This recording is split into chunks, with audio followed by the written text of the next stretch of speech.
jadi pengalaman bagi kita. Nggak usah kita terlalu stres dengan memikirkan apa yang dilakukan oleh saudara Yakut ini. Sudahlah, kita paham betul, setiap kali ada fenomena politik di masyarakat, pasti pejabat-pejabat Jokowi bikin keributan. Coba ibu bapak perhatikan. Nanti setelah Yakut bikin masalah, ada lagi pejabat besok bikin. Coba nanti lihat, jangan potong jari saya, leher saya potong. Setelah Yakut bikin, ada lagi pejabat besok bikin. Percaya sama saya sudah sekolah kelakuan mereka ini. Kita lihat aja nanti. Nanti setelah Yakut, siapa lagi? Yukit, nggak tahu. Nanti kita lihat kalau nggak percaya. Saya sudah pengalaman yang begini. Apalagi wakil di sebelah juga, Rajal cuma tahunya diam-diam Pak Maruf. Dapat tiap bulan dapat gaji. Itu dia.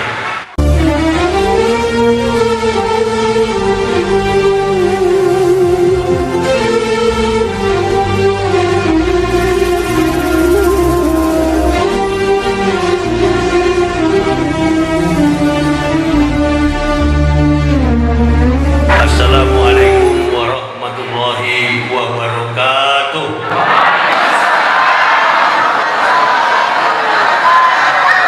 Yang kami hormati, kami muliakan para alim, para ulama, tokoh-tokoh masyarakat, dan yang berhadir bersama-sama dengan kita, badan pengurus masjid. Suasana dan kondisi kita masyarakat Indonesia pada sore menjelang malam hari ini sampai hari ini, kita masih diliputi dengan kegembiraan kita melaksanakan pelaksanaan Isra wal Mi'raj. Ada peristiwa apa di dalam Isra wal Mi'raj? Peristiwa Isra wal Mi'raj tidak ada peristiwa lain kecuali mengingatkan kita umat Islam untuk senantiasa melaksanakan apa yang menjadi perintah paling wajib dalam kehidupan orang Islam adalah sholat 5 waktu. Tidak ada perintah yang paling utama di dalam Islam itu kecuali sholat 5 waktu. Afdolul a'malu as-sholatu khams. Amal yang paling utama itu adalah sholat 5 waktu. Afdolul a'malu as-sholatu khams. Amal yang paling utama, amal yang paling afdol adalah sholat 5 waktu. Tidak ada agama lain melaksanakan perintah sholat 5 waktu kecuali agama Islam. Selain daripada agama Islam, ibu bapak mesti tahu.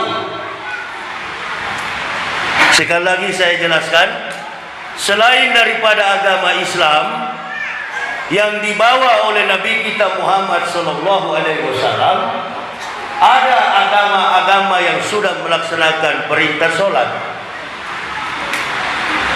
Agama-agama mereka itu adalah agama para nabi.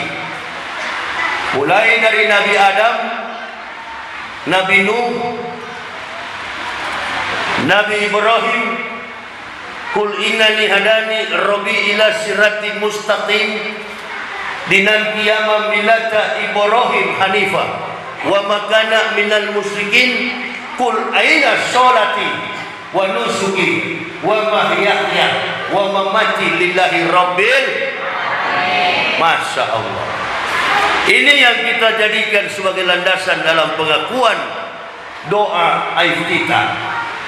Qul innani hadani rabbi ila siratin mustaqim, dinan qiyamah millata Ibrahim hanifah wa makana minal musyrikin. Lalu kita pegang kekuatan itu. Qul aina sholati wa nusuki wa mahyaya wa mamati lillahi rabbil alamin. Ini adalah pegangan keimanan yang dipegang oleh Nabi kita Ibrahim alaihissalam. Kemudian Rasulullah sallallahu alaihi wasallam melanjutkan perintah sholat ini menjadi sempurna. Jadi nabi-nabi dulu melaksanakan sholat belum sempurna. Sekali lagi Bu Bapak, nabi-nabi dulu melaksanakan sholat belum sempurna. sempurna. Dari Nabi Adam, Nabi Nuh, Nabi Ibrahim, Nabi Musa, Nabi Daud, Nabi Sulaiman, Nabi Isa alaihissalam, mereka melaksanakan sholat tapi belum sempurna adanya. Ini makanya kita diperingati tentang Isra wal Mi'raj. Apakah umat Islam pada waktu itu sudah sholat? Sudah, ibu bapak. Sudah. Peristiwa Isra wal Mi'raj terjadi karena usia kerasulan Nabi kita Muhammad sallallahu alaihi wasallam sudah berusia 11 tahun. Jadi usia beliau sebagai Nabi, usia beliau sebagai Rasul sudah 11 tahun. Berarti sudah malang melintang dalam melaksanakan sholat. Tetapi Allah masih menjemput, memerintahkan Nabi kita Muhammad sallallahu alaihi wasallam agar dibimbing, agar dibawa, agar disertai oleh malaikat Jibril dengan menunggangi seekor buruk. Mulai dari Masjidil Haram, mereka start awal, mereka berangkat dari Masjidil Haram ilal Masjidil Aqsa alladzi barakna haulahu linuriyahu min ayatina innahu huwas samiul basir. Jadi Nabi kita Muhammad sallallahu alaihi wasallam di sekitar pukul jam beginilah, hampir jam 9, dijemput oleh malaikat Jibril alaihissalam. Wahai Muhammad saudaraku, kita akan berangkat dari Masjidil Haram menuju ke Palestina. Kita akan berangkat dari Masjidil Haram ilal Masjidil Aqsa, akan menerbangi dua tempat. Konon antara jarak dari Masjidil Haram ilal Masjidil Aqsa jaraknya adalah 1.500 km. Hanya dalam tempo yang sangat cepat, Rasulullah bersaksi kecepatan beliau bagaikan secepat kilat. Saudara, ibu bapak, bayangkan bagaimana kecepatan Rasulullah sampai dari Masjidil Haram sampai ke Masjidil Aqsa. Jarak antara Jakarta dan Medan 1.500 km. Kita menunggangi, kita menaiki pesawat udara Lion Air dengan Boeing 737 atau Boeing 747 atau Airbus 900. Maka perjalanan manusia itu dari Jakarta menuju ke Medan jaraknya adalah 2 jam dan 10 menit dia akan tiba di kota Medan. 2 jam, waktu yang sangat lama. Hanya 1.500 km menempuh perjalanan yang begitu lama. Tapi Rasulullah sallallahu alaihi wasallam dari Masjidil Haram ilal Masjidil Aqsa minal lailah hanya separuh malam. Bayangkan itu, bukan hanya sampai ke Masjidil Aqsa, Rasulullah menembus Sidratul Muntaha, melewati langit yang ketujuh. Amin ya rabbal masa. Banyak sekali ulama yang berpikir-pikir, ini hal yang sulit untuk diterjemah secara logika. Mana mungkin bisa diterjemahkan secara logika? Bayangkan kecepatan Nabi kita Muhammad berangkat dari Masjidil Haram sampai ke Masjidil Aqsa. Sampai di Masjidil Aqsa, beliau kemudian menaiki sebuah tangga.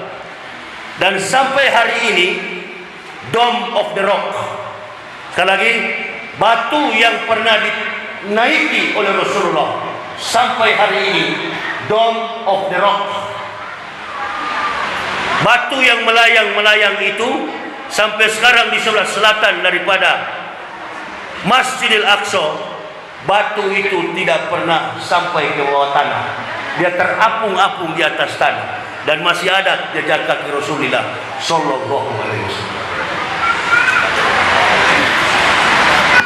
Disitulah Rasulullah take off pertama kali. Dari sinilah Rasulullah menapaki langit pertama, langit kedua, langit ketiga, langit keempat, langit kelima, enam, tujuh, sampai menembus Sidratul Muntaha. Langit pertama bertemu Idris, langit kedua bertemu Soleh, langit ketiga berjumpa Adam, langit keempat berjumpa Yahya dan Isa, langit kelima berjumpa Harun, langit yang keenam berjumpa Musa alaihissalam, langit ketujuh Rasulullah berjumpa Nabi Ibrahim alaihissalam yang sedang bersandar pada tiang masjid Baitul Maqmur. Dari langit ketujuh inilah Rasulullah menembus Sidratul Muntaha untuk menerima perintah solat. Jibril tidak bisa naik, hanya Rasulullah yang boleh naik ke atas. Diberikan oleh Allah perintah solat kepada Nabi Muhammad.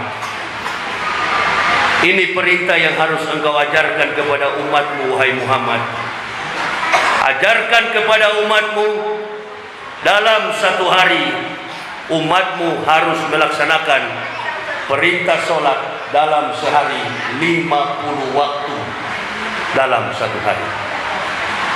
Bukan 5 waktu.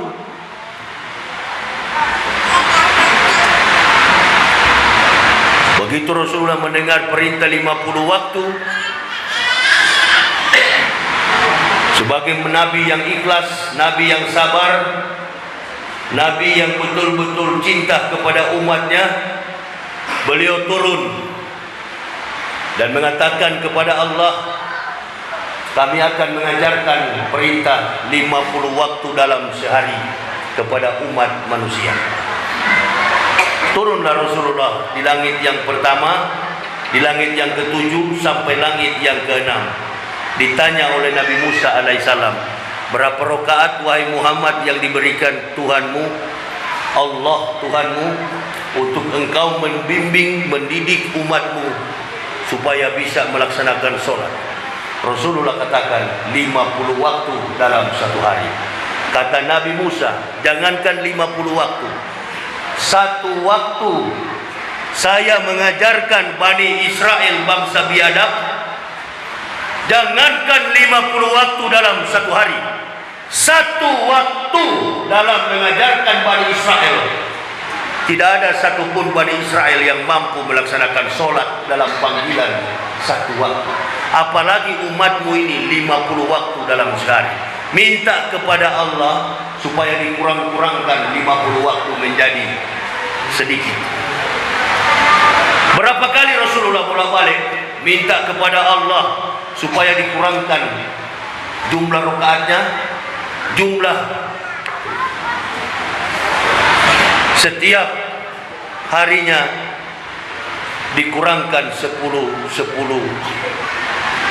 Maka sampai kepada dua ulama mengatakan, ada yang mengatakan 5 dikurangi, ada juga yang mengatakan 10, sehingga waktu yang tersisa sisa 5 waktu.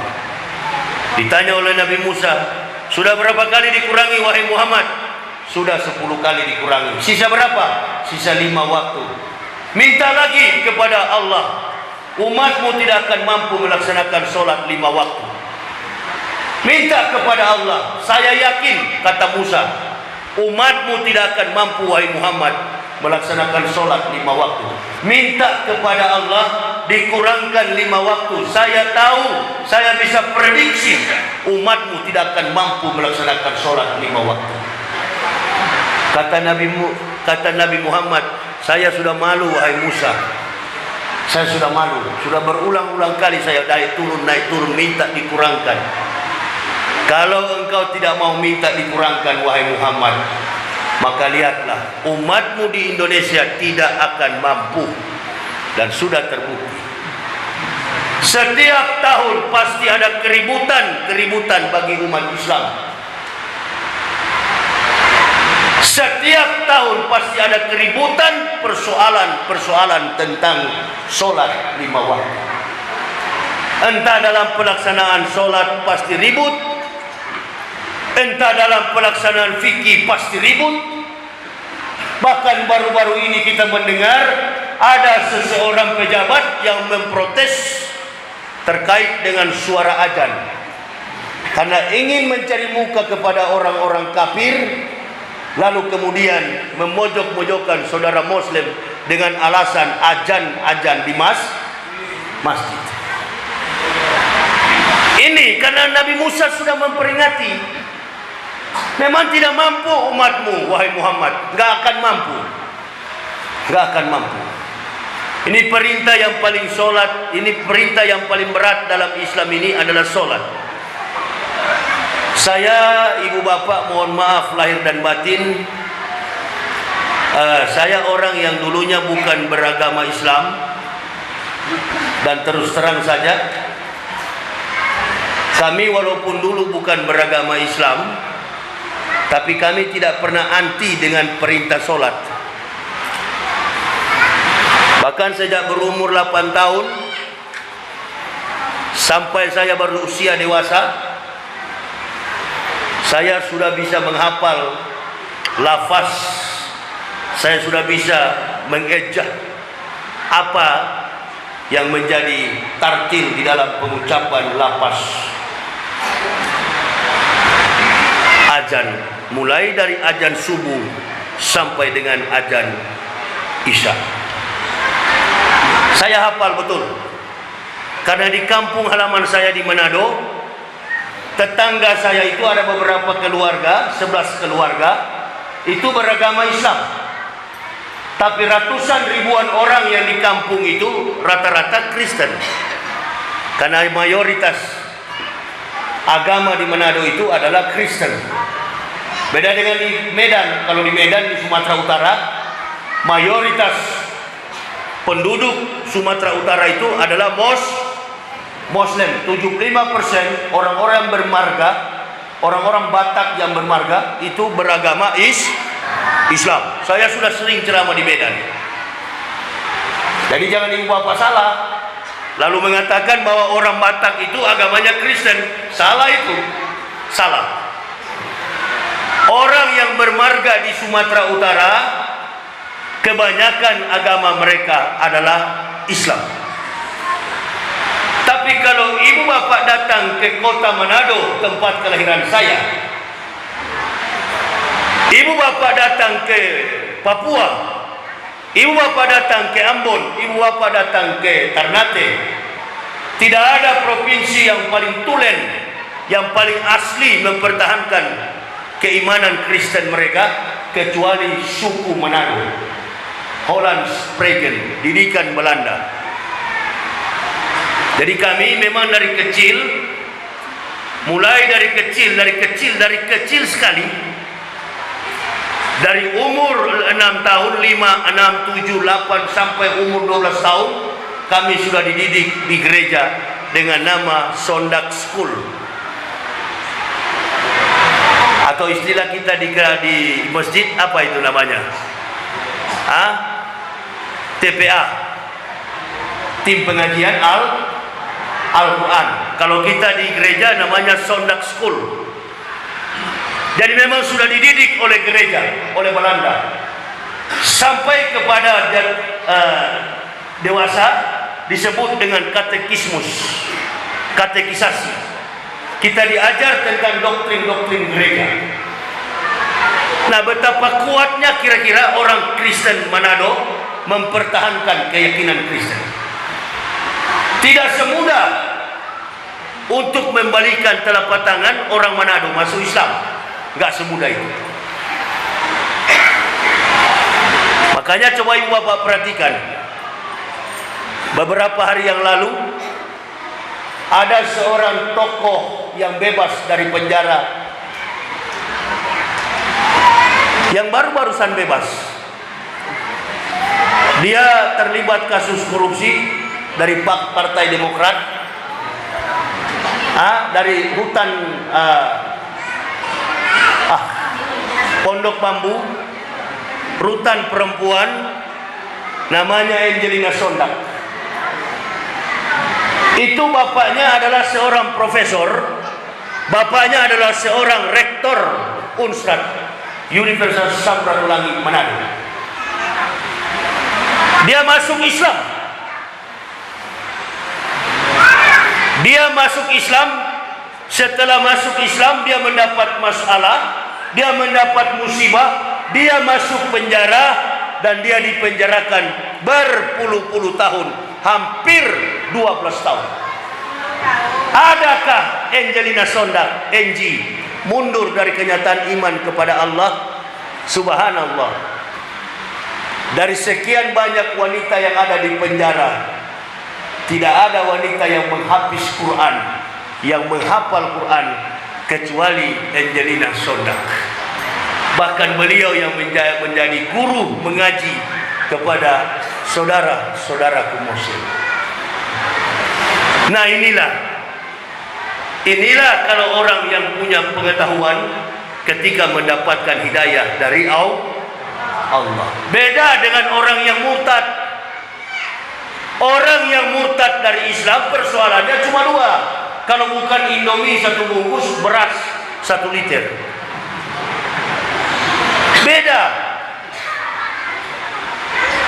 Apalagi di Amerika, apalagi di Eropa.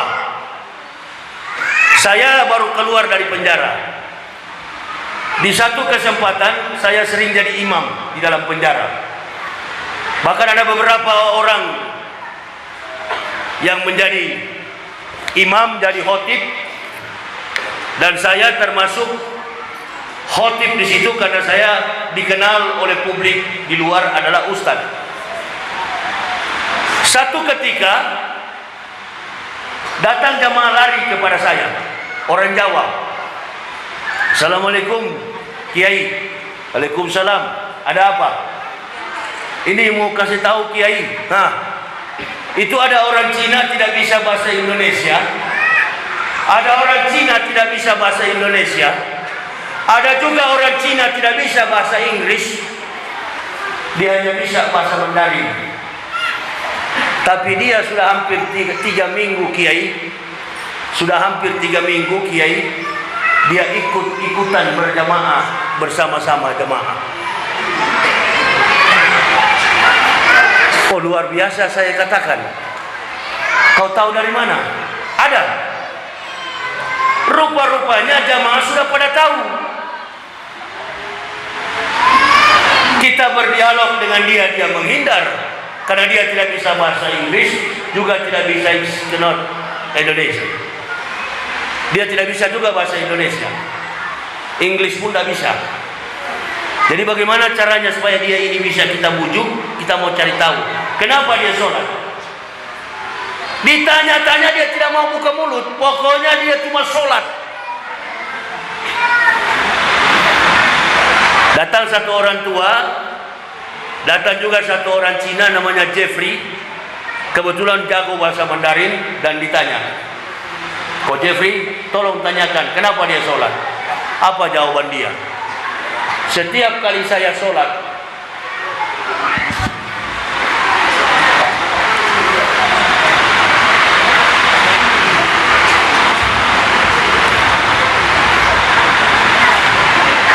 kalian kalau masih ada urusan, saya paling tidak suka tidak disiplin. Awas, hati-hati, saya mulai sehat ini badan. Hati-hati. Ketidakdisiplinan kita terhadap Islam, akhirnya Islam diobok-obok. Ya. Saya mulai sehat sekarang. Hati-hati, hati-hati ya. Hati-hati. Dari penjara sampai keluar ini tetap harimau saya. Hati-hati, saya mulai sehat sekarang. Jadi ditanya, apa sebenarnya mau dia ini apa? Ini Cina ini. Ternyata hanya satu tujuan dia. Tujuan dia ini cuma satu. Dia datang sholat karena dia ingin mencari ketenangan. Rupa-rupanya setiap kami sholat dia intip masjid di depan kamar saya. Setiap kali saya sholat dia duduk di depan kamar saya. Dia pantau terus, dia lihat terus kami sholat. Subhanallah. Rupa-rupanya dia mau hadir sholat, dia hanya ingin mencari ketenangan. Bayangkan, kok bisa-bisanya ada orang Islam. Satu waktu saya diundang ke daerah apa ini sebelum Rohul ini,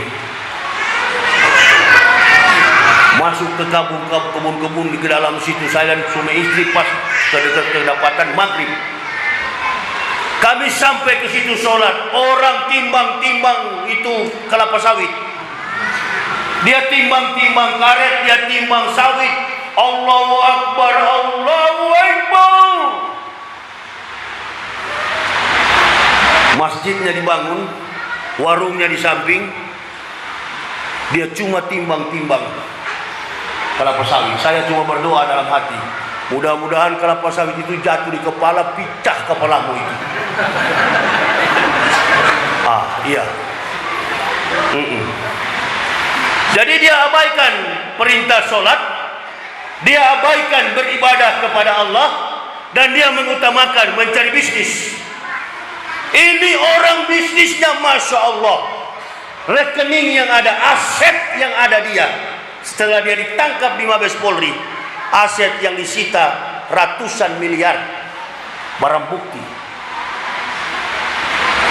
Dia nggak ada sesuatu yang dia cari, tidak ada sesuatu yang dia tenangkan dalam hidup kecuali dia sujud kepada Allah.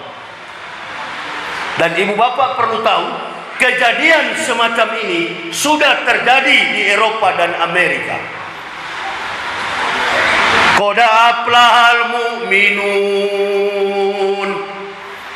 allazina hum fi sholatihim khashi'un walladzina hum 'anil laghwi muridun walladzina hum fil zakatihim fa'ilun walladzina hum li furujihim hafizun. Beruntunglah orang-orang yang beriman. Ibu bapak, saudara-saudaraku, tanpa mengeluarkan modal, tanpa mengeluarkan aset, begitu dilahirkan sudah dicap sebagai seorang Allahu Akbar. Nah, ini harta yang paling berharga yang kita dapatkan dalam kehidupan kita di dunia. Jadi orang Islam, Allahu Akbar. Mau kapanpun dia mau sholat, terserah dia. Terserah dia. Saya keluar penjara kemarin diundang oleh Deddy Corbuzier melaksanakan podcast. Rupa-rupanya beliau tahu banyak sekali yang saya Islamkan. Banyak sekali orang yang saya sadarkan di penjara dan masuk Islam. Padahal saya tidak mengislamkan mereka. Mereka yang bertanya kepada saya, Ustadz, kita ini kan kebaktiannya setiap minggu sekali. Iya betul. Nah kalau Ustadz kan kebaktiannya, ibadahnya, menyembahnya, sujudnya, sholatnya kepada Allah dalam satu hari lima kali. Boleh nggak kami orang Kristen ikuti seperti orang Islam? Saya katakan mantap itu kawan. Ente sholat subuh, ente sholat Zuhur, ente sholat asar, ente sholat maghrib, ente sholat isya dalam satu hari 5 kali, sama statusmu dengan Muslim. Tapi kami tidak masuk Islam, Ustaz. Nggak usah masuk Islam, nggak usah, nggak perlu masuk Islam. Yang penting ente sholat dulu. Tapi bagaimana Ustaz kalau ada yang lain lihat? Nanti saya tanggung jawab. Jadi bagaimana? Pakai celana apa besok pagi? Pakai sarung. Tapi kalau nggak ada sarung, nggak bisa ikat pakai sarung, pakai training spak. Kalau nggak bisa pakai celana, nggak pakai sarung, pakai celana panjang. Jadi duduknya di mana Ustaz? Nggak perlu pakai duduk, nggak ada bangku di dalam masjid. Silakan, sholat subuh gabung. Wah, begitu subuh dia sudah duluan datang di situ. Mulai, ya namanya kita di dalam penjara, mau kemana? Penjara, kamar, kamar, penjara. Orang yang pemalas sholat sekalipun jadi rajin sholat. Bahkan ada seorang yang tukang kori, yang suka, setiap subuh dia selalu mengumandangkan azan subuh. Beliau ini pejabat di rumah sakit, dan beliau katakan, saya Ustaz nggak pernah azan selama saya hidup. Jangankan azan, sholat subuh pun saya ngorok, saya tidur Ustaz. Setelah saya masuk penjara, baru saya sadar. Mau tidak mau saya terpanggil untuk beribadah. Saya terpanggil untuk mengumandangkan azan. Nah, saya berdoa mudah-mudahan Pak Yakut ini mendapat musibah dan masuk penjara. Insya Allah. Kalau sudah masuk penjara, insya Allah pasti rajin. Ya mau tidak mau, kalau tidak ada yang muazin, terpaksa dia yang azan. Saya aja yang dari kafir begitu masuk penjara jadi imam. Begitu kan? Orang yang tidak bisa azan, saya maju ke depan. Allahu Akbar, Allahu Akbar. Allahu Akbar, Allahu Akbar. Sampai kami bikin pertandingan azan di dalam penjara. Juara 1, 2 juta rupiah. Bikin pertandingan azan, minta para donatur. Ibu bapak mesti tahu, penjara lembaga pemasyarakatan rutan Bareskrim Mabes Polri itu bukan orang-orang pencuri kambing, pencuri ayam. Hanya Pak Alung ini. Itu yang baru ditangkap sekarang binomo, siapa? Kens, siapa? Nah, itu yang begitu-gitu. Itu bukan maling 1-2 biji, 1 ekor ayam. Omset mereka itu sudah Masya Allah. Jadi untuk apa harta di dalam penjara itu? Nggak ada arti apa-apa. Belum lagi tidak terkontaminasi dengan cahaya ultraviolet. Jadi setiap hari ketergantungan manusia itu hanya kepada Allah. Obat ratusan ribuan disimpan, vitamin D, vitamin A, vitamin C, vitamin A, macam-macam vitamin disimpan. Untuk apa? Untuk menutupi penyakit yang datang. Bayangkan itu. Nah, mau bergantung kepada siapa? Kecuali hanya kepada Allah. Orang Cina itu banyak yang begitu. Waduh, mau bergantung kemana lagi? Hanya orang Islam yang rajin. Kalau siang boleh ada sholat fardu, kalau malam minal laila fatahajat bihi. Di separuh malam ada sholat apa? Sholat tahajud. Dikutip dari perjalanan Rasulullah Sallallahu Alaihi Wasallam, minal laila fatahajat bihi. Pada separuh malam sholatlah, sujudlah kamu menyembah kepada Allah. Karena hanya separuh malam Rasulullah menembus Sidratul Muntaha. Nah, ini yang Abu Jahal, otak manusia kafir yang tidak terima. Dia protes kepada Nabi Muhammad. Dia panggil kepada Rasulullah, sini Muhammad. Ada apa Abu Jahal? Betulkah tadi malam antum dari Makkah menuju ke Masjidil Aqsa, dari Makkah ke Palestina, dan dari Palestina antum menuju ke Sidratul Muntaha sampai menembus langit ke-7? Betul. Kata Abu Jahal, Muhammad, jangankan ente, nenek moyang kami, jangankan ke Sidratul Muntaha, dari Masjidil Haram, dari Makkah menuju ke Palestina menempuh perjalanan 40 hari 40 malam. Bagaimana mungkin hanya separuh malam antum pulang pergi hanya 6 jam? Nah, ini yang kafir tidak terima. Ini yang Abu Jahal tidak suka terima dengan argumen Rasulullah. Maka dia katakan kepada Rasulullah, angkat kakimu sebelah kanan wahai Muhammad. Rasulullah angkat, sebelah kiri juga. Kata Rasulullah, kalau dua-dua saya angkat, berarti kaki saya jatuh. Ini Abu Jahal lupa ada gaya gravitasi. Segala sesuatu yang dari atas pasti jadi turun.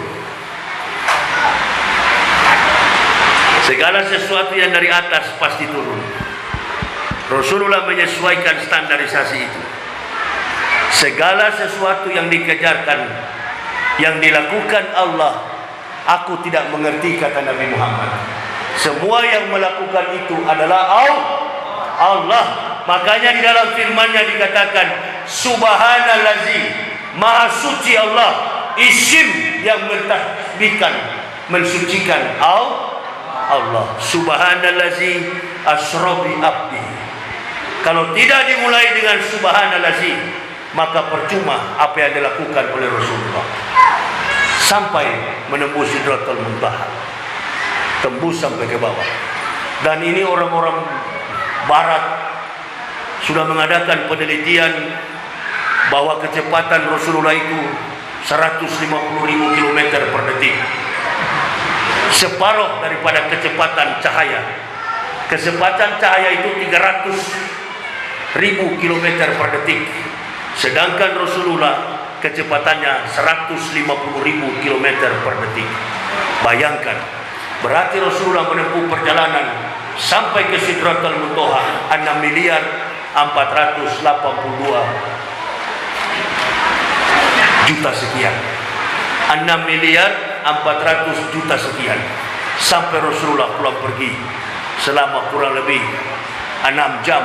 6 jam dikali 60 dibagi 60, karena dia dalam perhitungan detik, bukan dalam perhitungan menit. Bayangkan, kecepatan apa itu? Sudah dikali. Siapa bilang yang tidak bisa diprediksikan dengan logika? Bisa diprediksikan dengan logika. Sampai ke atas sana Rasulullah turun, Rasulullah sampai, Rasulullah jelaskan kepada Abu Jahal. Pada waktu itu bukan sedikit orang yang masuk Islam kemudian murtad lagi, mereka kembali kepada kekafiran. Kenapa? Karena percaya kepada Abu Jahal.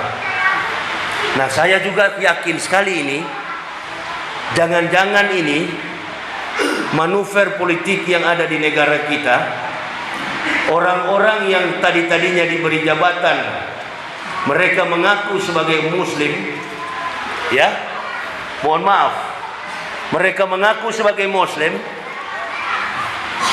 lalu mereka diperalat oleh orang-orang kafir, ya, atau tidak diperalat oleh orang-orang kafir, tapi ingin mencari muka kepada kafir, lalu kemudian menjelek-jelekan saudara muslim.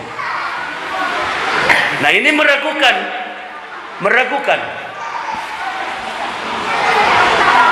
Jangan katanya kita mengumandangkan azan, nanti kalau ada tetangga kita yang punya 5 ekor anjing di sebelah juga punya anjingnya menggonggong, kita juga mengumandangkan azan, 5 ekor anjing juga gonggong, maka suaranya jadi sama. Ini bagaimana cara orang kafir hancurkan Islam, pakai Islam dengan menggunakan orang Islam. Sekarang lagi ribut ini.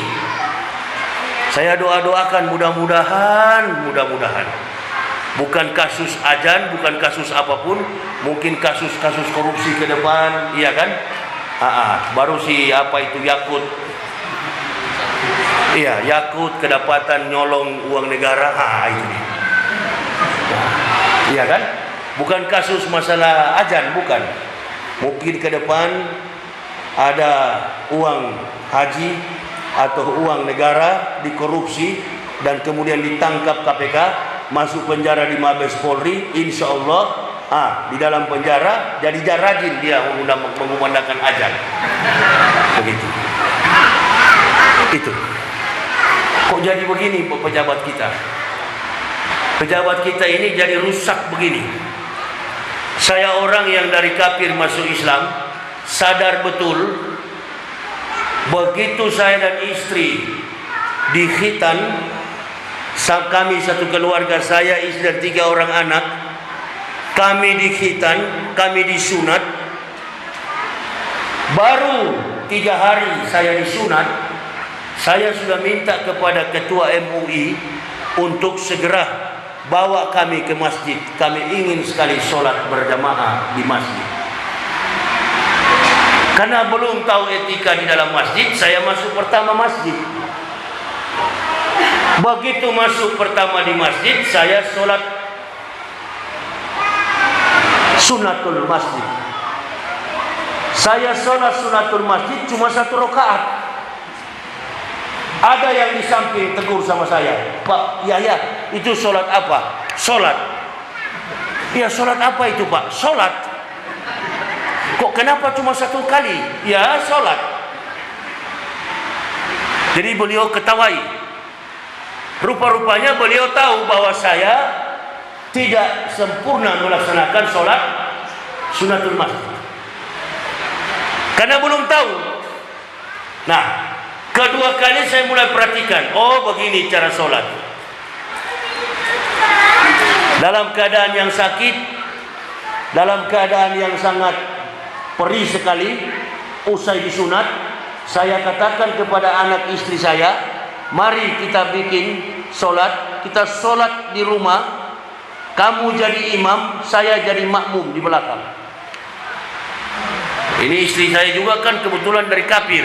Nah, jadi bagaimana, Pak? Ya, saya tidak bisa sholat karena memang habis disunat, kurang sakit. Memang masih sakit. Kamu yang jadi imam, saya di belakang. Berapa rakaat, Pak? Pokoknya ente mainkan 20 kali deh. Ini belum tahu sama sekali karena memang baru belajar baru 3 hari masuk Islam. Nggak tahu. Sampai arah kiblat pun kami nggak tahu. Di mana kiblat itu? Tengok kemana? Tengok ke jendela. Itu yang betul. Berapa kali, Pak? Mainkan 20 kali. Al-Fatihahnya dia tidak hafal. Dia cuma baca secara Latin sampai 20 kali. Datang Pak Komarun Sofa. Sholat apa itu, Pak Yahya? Sholat subuh. Sholat subuh bukan 20 kali, Pak. Cuma 2 kali. Kalau begitu Bapak berikan saya buku, berikan saya tuntunan, berikan saya ilmu supaya saya paham tentang sholat 5 waktu. Diberikanlah buku warna kuning itu, tuntunan sholat, wirid dan doa, lengkap. Belum sampai zuhur di siang hari, saya sudah hafal tentang sholat itu. Oh, rupa-rupanya menjadi mudah kalau ada ilmu. Al-ilma bil kasab labin nasab. Ilmu itu dipelajari bukan karena dari keturunan. Jadi kami pelajari. Saya mulai bertanya-tanya kepada Pak Komarun. Berarti Pak tidak boleh saya sholat istri jadi imam ya? Oh, nggak boleh, Pak, kecuali di pendeta boleh. Kalau di pendeta perempuan boleh jadi pendeta, boleh jadi imam. Tapi kalau di Islam nggak boleh. Yang jadi imam adalah laki-laki. Oh, tidak gampang di dalam Islam ini. Masuk ke masjid mesti bersih tangan, baju yang penting murah, nggak jadi masalah. Saya tanya kepada Pak Komarun, kira-kira Pak, pajak setiap bulan berapa kami bayar ini? Soalnya kami sudah tidak punya gaji. Oh, nggak pakai pajak. Pokoknya di Islam ini gratis semuanya. Alhamdulillah. Kalau di Kristen kan tidak, 1/10 dari gaji bayar kepada pendeta. Oh, begini rupa-rupanya hidup dalam Islam. Ikhlas. Tidak perlu pakaian mewah, tidak perlu pakaian mahal, pakaian murah, yang penting bersih. Jangan ada lambang di belakang Jokowi Ma'ruf. Ah, ini dia. Jokowi Ma'ruf, Prabowo Sandi. Nah, ini bukan sholat nanti, berkelahi di dalam masjid. Ini dia. Apalagi mau pemilu sekarang ini, mau pemilihan umum. Ini ibu bapak jadi pengalaman bagi kita. Nggak usah kita terlalu stres dengan memikirkan apa yang dilakukan oleh saudara Yakut ini. Sudahlah, kita paham betul.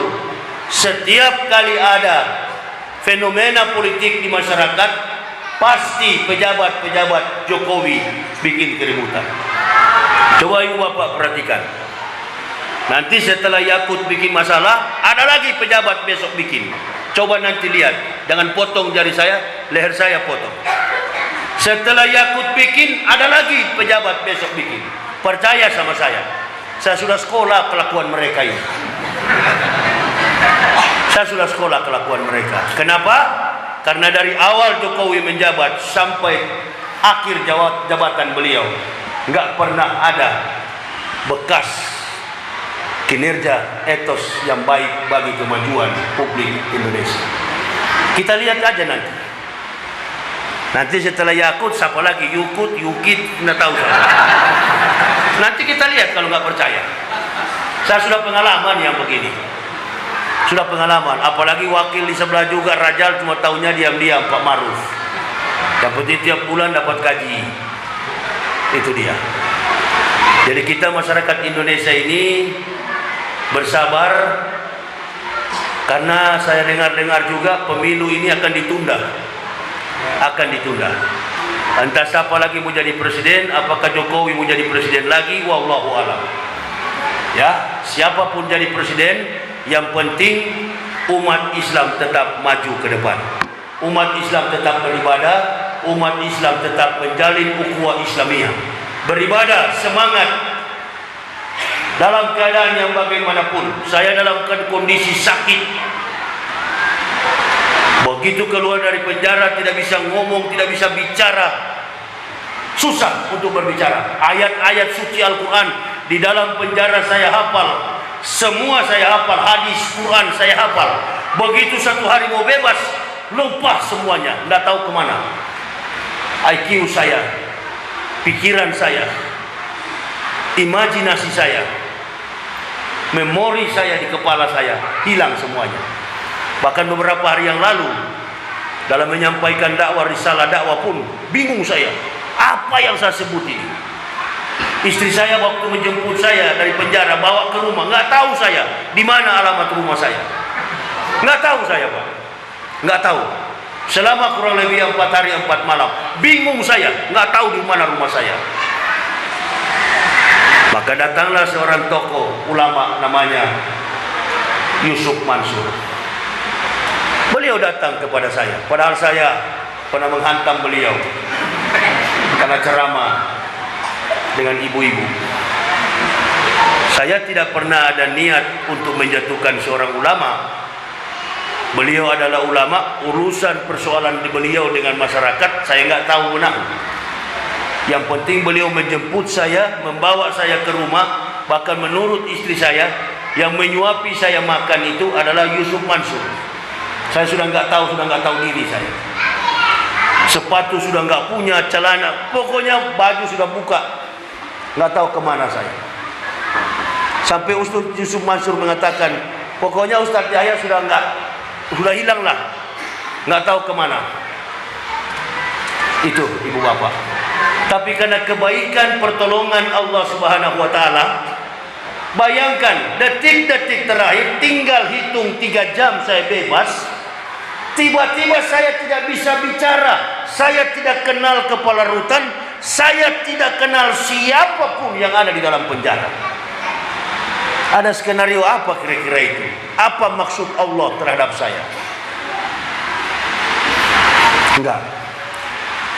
Sebagai orang yang diberi nikmat iman oleh Allah, hadapi itu, minta kepada Allah pertolongan. Akhirnya dikembalikan pelan-pelan. Saya sudah berpikir, berarti hidup saya ini sudah tidak bisa bicara lagi. Cuma duduk, merenung, diam, nggak bisa bicara lagi, nggak tahu apa yang mau dibuat, apa yang mau dipikirkan, cuma duduk-duduk di dalam rumah. Sampai orang-orang yang ada di rutan Cipinang ditanya kepada saya, bagaimana pengalaman Bapak? Saya bicara dan dia katakan, apa bicaranya Bapak ini Bu? Kami nggak mengerti. Surat pembebasan saya bukan tanda tangan, hanya pinjam jempol saya dicap, karena saya sudah tidak bisa berbicara. Ini bukan hal yang mudah ibu bapak, bukan hal yang mudah. Belum lagi masalah-masalah yang kami hadapi di dalam penjara. Semua yang kami hadapi ini mendorong kami untuk semakin setia. Saya cuma satu berpikir, ya Allah, kalau ini adalah perbuatan makhluk manusia terhadap saya, tidak ada yang lebih kuat. La haula wala quwata illa billahil aliyul azim. Tidak ada yang lebih kuat kecuali kekuatan Allah. Saya akan lawan, ya Allah. Sedangkan menghadapi hukum saja, saya tidak pernah berhenti. Saya melawan. Orang Kristen satu Indonesia menyerang saya karena saya mengatakan Roh Kudus itu adalah Roh Kudus. Kitab Kristen itu Matius, Markus, Lukas, Stefanus, Stetanus, Septikus, Sepritus, macam-macam saya terangkan. Akhirnya saya sadar bahwa saya sudah melecehkan agama orang lain. So tidak boleh begitu. Tidak boleh. Tidak boleh mengatakan, mencandai kitab apapun prinsip yang ada dalam kultus keyakinan doktrin agama Kristen. Sadar saya, di dalam penjara orang Kristen yang memberi saya makan, baru saya sadar, waduh, banyak juga mereka yang masuk Islam. Akhirnya saya jadi sadar, ya Allah yang menyadarkan saya. Oh, memang saya tidak ada salah, tapi disinilah kesalahan saya di hadapan Allah. Jadi begitu sidang, ditanya oleh jaksa penuntut umum, ditanya oleh semua hakim, ditanya oleh jaksa penuntut umum, oleh ahli pidana, ahli forensik, dan segala macam ahli bertanya kepada saya, apa betul Pak Yahya, apa yang Bapak bilang itu benar Pak? Tidak ada yang salah? Tidak ada Pak, semuanya betul semua. Jadi Bapak tidak membantah? Enggak Pak, Bapak siap dihukum, saya siap Pak. Berapa puluh tahun pun saya dihukum. Alhamdulillah. Orang yang mengaku ternyata bagus ya. Jadi kalau Bapak nanti masuk penjara, mengakulah Pak supaya hukumannya ringan. Alhamdulillah. Diancam 7 bulan, diputus hakim 5 bulan. Cuma 5 bulan saya di penjara. Mana ada di Rusan Bareskrim bisa 5 bulan. Oh, kalau mau bebas di Bareskrim, miliaran dulu Pak Alung baru bisa bebas. Itu penjara Bonafit itu. Penjara Bonafit bayarnya mesti mahal. Kami bebas dari sana, kami sadar, Masya Allah, betul-betul sadar kami. Sadar, saya melihat kehidupan yang ada di situ. Datang satu persatu, orang-orang bukan sembarang. Saya mau keluar, datang Ferdinand Hutahian. Saya mau keluar, datang lagi Edi Mulyadi. Semua orang-orang top semua masuk ke dalam sana.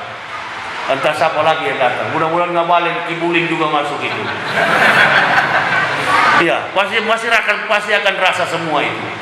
Pasti akan rasa semua. Semua yang berkumpul, semua yang menjadi tokoh, semua yang menjadi panutan umat, insya Allah semua akan diuji oleh Allah. Saya sebagai seorang ustaz, saya tidak pernah meminta pengacara siapapun.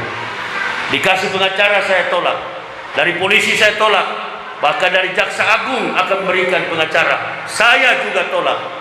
Saya bilang saya adalah pendakwah. Saya bergantung, berharap hanya kepada Allah Subhanahu wa ta'ala. Hanya berlindung kepada Allah. Ini atensi dari siapapun saya tidak peduli. Saya hanya bergantung kepada Allah. Saya tahu saya orang yang diberi petunjuk. Saya orang yang diberi petunjuk oleh Allah. Saya akan konsisten menjalankan perintah Allah. Saya akan setia. Setelah nanti bebas, saya akan berdakwah lagi. Saya akan datang berdakwah, akan menegakkan Islam sampai masuk ke dalam liang kubur. Ini adalah komitmen kami pribadi. Makanya saya bilang kepada Pak Alung, kepada Brigade 08, kondisikan saya, insya Allah saya akan datang ke Riau, kita berdakwah di sana. Tunjukkan, karena mereka ini pikir-pikir saya sudah mati. Waduh, sampai istri saya sudah nggak ketemu saya punya HP. Karena beberapa bulan nggak bisa ketemu, nggak bisa jumpa dengan siapapun. Ibu bapak boleh tanya, semua yang ditahan di Mabes itu nggak pernah ada suaminya, istrinya bisa jumpa, itu nggak pernah. Coba tanya. Hanya 2 tahanan yang boleh jumpa istri dan anak-anaknya. Siapa? Ini saya terus terang mau bicara. Hanya 2 tahanan yang boleh jumpa, saya dan Habibana Muhammad Rizik Syihab. Yang lain daripada itu tak boleh dijemput siapapun. Wallahi, boleh tanya. Yang bisa jumpa itu hanya saya dan Habibana Rizik Syihab. Yang lain tak boleh dijemput. Inilah pertolongan Allah Subhanahu wa taala. Masuk kami, datang ke sana, lihat, ada kacek di dalam. Waduh, sudah hancur. Muhammad kacek itu. Wah, sudah hancur. Mulai dari kaki sudah pengkor, muka sudah hancur, bibirnya sudah panjang. Masya Allah. Itu ibu bapak, jangan coba-coba. Ini saya hanya ingin menyampaikan bahwa memang kehidupan di dunia ini, apalagi di Indonesia ini, kita masih sangat peduli, masih sangat berkasih sayang antara sesama umat, baik beragama maupun dalam kehidupan kebersamaan kita. Saya sendiri mempelajari kebersamaan itu justru di dalam penjara. Gak apa-apa kita bicara tentang ketegasan prinsip-prinsip agama. Kita bicara. Saya tegaskan kepada mereka, tidak ada agama yang paling benar kecuali agama Islam. Aina dina indallahil Islam. Tidak ada agama yang diridhoi Allah kecuali agama Islam. Saya tanyakan kepada yang lain, mana argumen kamu? Mana keyakinan kamu? Enggak punya, saya tawarkan. Bagaimana kalau ikut saya? Ikut. Kamu ikuti saja. Kalau nggak enak, kamu keluar lagi. Tapi bagaimana Pak Yahya kalau nanti kita disunat? Insya Allah disunat itu nanti disunat di dokter boleh, disunat di imam boleh, disunat di kampung juga boleh. Saya sunatnya di kampung pakai bambu. Sakitnya minta ampun. 8 hari 8 malam baru saya berhenti pegang sarung begini terus. Susah memang, sakitnya minta ampun. Ya, kalau tidak ada syarat sunat, banyak orang kafir masuk Islam. Tapi yang masuk Islam ini, yang sunat ini yang berat. Kenapa? Karena kalau tidak sunat berarti tidak boleh sholat.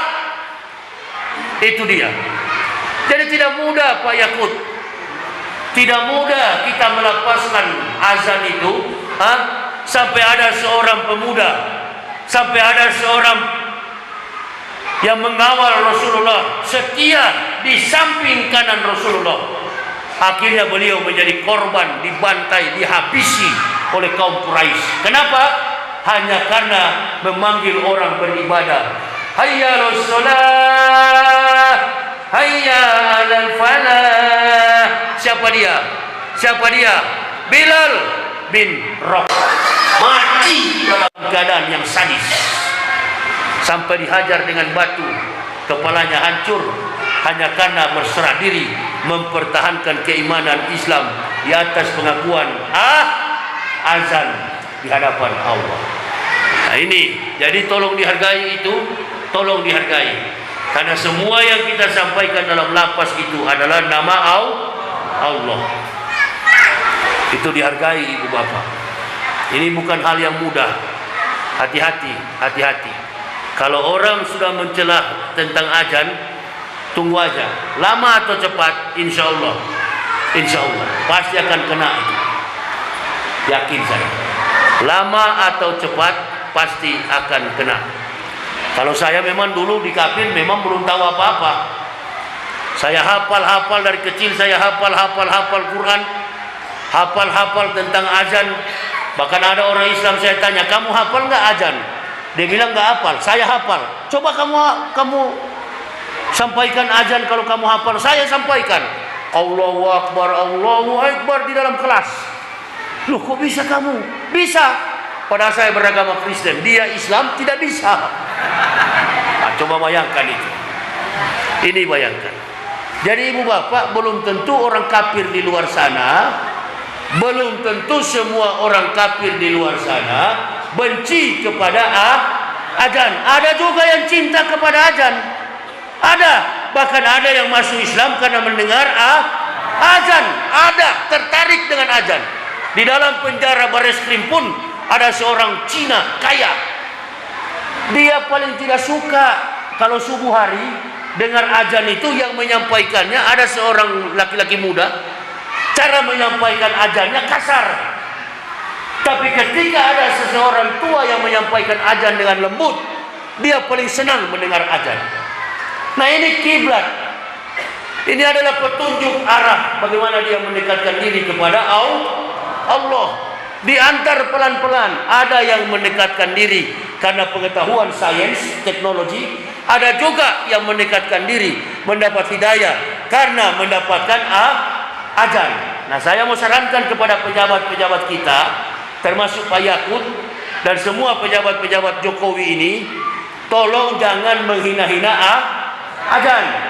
Karena tidak semua orang Kristen itu membenci azan, enggak, banyak yang senang. Memang ada 2-3 golongan yang anti kepada azan. Yang pertama, walan tardu antal yahud wala nasara hatta tatabi'a bilatahu. Yang ketiga itu adalah iblis, setan yang tidak suka dengan azan. Sehingga sementara azan Allahu Akbar, Allahu Akbar, begitu. Garu-garu pantat. Ada juga karena pemalas. Itu kan karena sudah asik. Dia berpikir sendiri, dia asik, dia ajar sendiri.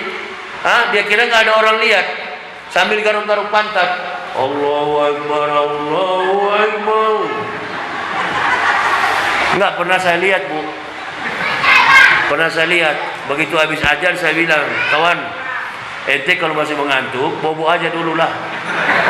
Ya, biar nanti anak yang ajan. Allahu Akbar, Allahu Akbar. Asyhadu an la ilaha illallah. Itu, ada juga begitu. Sering saya lihat itu. Makanya habis ajar saya terus tegur, Jack. Karena saya nggak tahu namanya sebagai Jackie. Jack, ente lagi kali kalau ngantuk, ya, ente jangan pikir nggak ada orang deh. Aneh ada di samping, biar nanti aneh yang ajan. Insya Allah itu. Tapi kalau lihat banyak orang rapi, waduh, rapinya minta ampun. Nah, ini yang begini-gini. Itu. Saya kira ini melatih kita untuk disiplin dalam melaksanakan perintah kepada Allah Subhanahu wa taala. Apapun nanti masalah kita, insya Allah akan ditolong oleh Allah. Amin ya rabbal alamin. Kita berdoa bagi bangsa ini, kita berdoa bagi segenap kehidupan masyarakat kita. Sampai hari ini saya lihat tidak pernah ada kedamaian. Bahkan sampai malam tadi ini pun masih ribut di Kementerian Agama. Orang demo sana sini, orang demo minta Yakut turun supaya dipecat dari Menteri Agama. Coba nanti kita berdoa supaya akan ada pemimpin-pemimpin yang baik ke depan. Amin ya rabbal alamin. Kita mendoakan pemimpin yang baik, ya. Asal jangan 2 tadi lah, Jokowi dengan Ma'ruf lagi. Ya, kita doakan supaya datang Prabowo, Anies, atau siapalah, pokoknya Prabowo lah, ya. Ya, insya Allah, Bapak Prabowo bagus, insya Allah. Kita doakan orang-orang ini supaya menjadi pemimpin yang baik ke depan. Anies Baswedan, Menteri Agama nanti kita serahkan kepada UAS. Oh, itu jago itu masih muda tapi luar biasa itu. Ustadz Abdul Somad jadi Menteri Agama. Wah, ini juga gaya. Apalagi sudah punya gelar akademik PhD. Itu sudah mempunyai gelar S3. Ini gagah sekali kalau sudah jadi anggota, sudah jadi Menteri Agama. Ini satu ini wallahu a'lam bishawab. Innalillahi. Sama dengan saya waktu ditanya hakim, Ustadz, waktu sekolah kira-kira Ustadz sampai tamat apa? Saya bilang cuma sampai SD, Pak. Oh, SD ya? Iya. Begitu sampai di pengadilan tinggi, ya apa itu? Apa namanya? Apa ini namanya? Pengadilan Jaksa Agung, langsung di situ ditulis pendidikan S3. Loh, enggak Pak, cuma SD saja. Tidak Ustaz, tapi memang laporannya S3. Oh, begitu ya. Ya enggak apa-apa Pak, tulis-tulis aja lah. Iya, padahal pendidikan saya cuma SD. SD pun itu tinggal didorong-dorong baru tamat. Ya, kita doakan supaya UAS nanti jadi jadi menteri, karena sudah strata 3, sudah PhD ya, sudah mencapai stratum 3. Saya juga pernah jadi rektor, insya Allah. Ya, kalau kami tidak ada ambisi untuk jadi apapun, kami hanya jadi ambisi ustadz kampung-kampung beginilah, ke sana kemari berdakwah, ya. Jadi itu, untuk apa gelar akademik? Tapi tidak menutup kemungkinan juga.